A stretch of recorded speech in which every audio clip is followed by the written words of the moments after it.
2025 भर्तियों का वर्ष आज ही सुनिश्चित करें अपना सिलेक्शन और डाउनलोड करें तैयारी कर लो ऐप। नमस्कार, एजुकेशन नगरी की खास पेशकश एजुकेशन बुलेटिन में आपका स्वागत है। मैं आपके साथ विनीत। चलिए रुक करते हैं शिक्षा जगत की तमाम बड़ी खबरों की ओर। एसआई भर्ती पर पिछले 3 सालों से आवाज उठाने वाले किरोड़ीलाल मीणा को लेकर एक बार फिर से पीसीसी चीफ गोविंद सिंह डोटासरा ने बड़ा बयान दिया है। किरोड़ीलाल मीणा पर पूछे गए सवाल पर डोटासरा ने कहा कि भाजपा लगातार किरोड़ीलाल मीणा की अनदेखी कर रही है, चाहे वो दौसा का चुनाव हो या फिर एसआई भर्ती परीक्षा।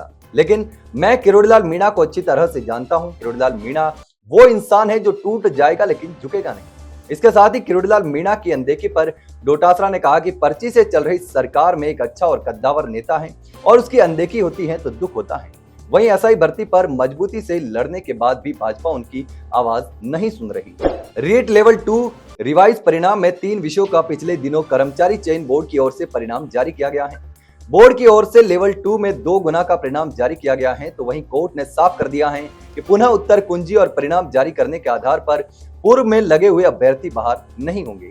राजस्थान हाईकोर्ट की खंडपीठ ने सुनवाई करते हुए आदेश देते हुए कहा कि जो अभ्यर्थी नियुक्ति पा चुके हैं उन्हें पुनः परिणाम से बाहर नहीं किया जाए। इसके साथ ही शिक्षा सचिव, निदेशक प्राथमिक शिक्षा और जिला शिक्षा अधिकारी और कर्मचारी बोर्ड से जवाब भी मांगा है।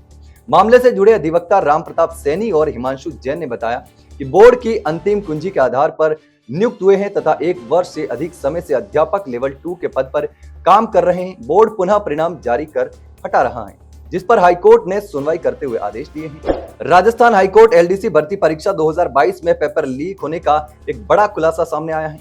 एसओजी ने इस घोटाले में 9 अभ्यर्थियों को गिरफ्तार किया है, जिसमें 3 महिलाएं भी शामिल हैं। जांच में सामने आया है कि पौरव कालेर गैंग ने चूरू के सालासर टावर में बैठकर अभ्यर्थियों को नकल करवाई थी। गिरोह ने परीक्षा के प्रश्नों के उत्तर पहले ही तैयार कर रखे थे और फिर ब्लूटूथ के माध्यम से उनको अभ्यर्थियों तक पहुंचाया। गिरोह के सरगना ने अपनी गिरफ्तारी के बाद कबूल किया कि उन्होंने 16 अभ्यर्थियों को नकल करने में मदद की थी। पेपर माफिया ने 18 से 20 लाख रुपए लेकर नकल करवाई थी और परीक्षा में नकल करवाने के बाद विदेश से ब्लूटूथ भी मंगवाए थे, जिसमें अब तक एसओजी ने 9 लोगों को गिरफ्तार भी कर लिया है। बाकी को गिरफ्तार करने की तैयारी चल रही है। राजस्थान में भजनलाल सरकार ने पीटीआई भर्ती परीक्षा में हुए फर्जीवाड़े के बाद 134 शिक्षकों को बर्खास्त कर दिया है। शिक्षा मंत्री मदन दिलावर ने गुरुवार को प्रेस कॉन्फ्रेंस में बताया कि पूर्व कांग्रेस सरकार के दौरान पीटीआई भर्ती में बड़ी गड़बड़ी सामने आई है। स्पेशल ऑपरेशन टीम ने 243 शारीरिक शिक्षकों के खिलाफ रिपोर्ट दी, जिसमें भर्ती प्रक्रिया में अनियमितताओं का खुलासा हुआ है, जिसके बाद शिक्षा विभाग ने 134 शारीरिक शिक्षकों को बर्खास्त कर दिया। मदन दिलावर ने बताया कि 243 में से 19 अभ्यर्थियों की नियुक्ति नहीं मिली, जबकि 10 ने ज्वाइन नहीं किया और 33 अभ्यर्थी कोर्ट से स्टे लेकर मामले को लंबा खींच रहे हैं, जिनके खिलाफ विभाग कानूनी कार्रवाई करेगा। इसके अलावा पीटीआई भर्ती पेपर लीक मामले में शामिल ओम प्रकाश बिश्नोई को भी बर्खास्त किया गया है।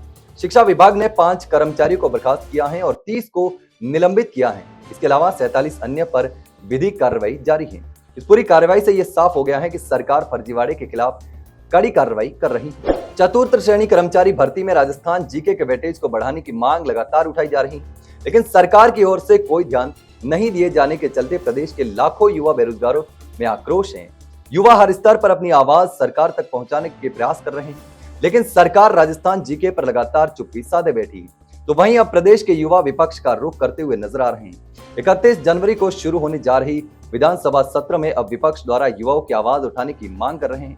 युवाओं का कहना है कि विपक्ष मजबूती से उनकी आवाज उठाए और विधानसभा में मजबूती से उनका पक्ष भी रखे, तो युवाओं का भला हो सकेगा। इसके साथ ही युवाओं का कहना है कि 52,000 पदों पर निकाली गई इस भर्ती में अगर राजस्थान जीके का वेटेज कम होता है तो ऐसे में राजस्थान के युवाओं को इससे बड़ा नुकसान होगा।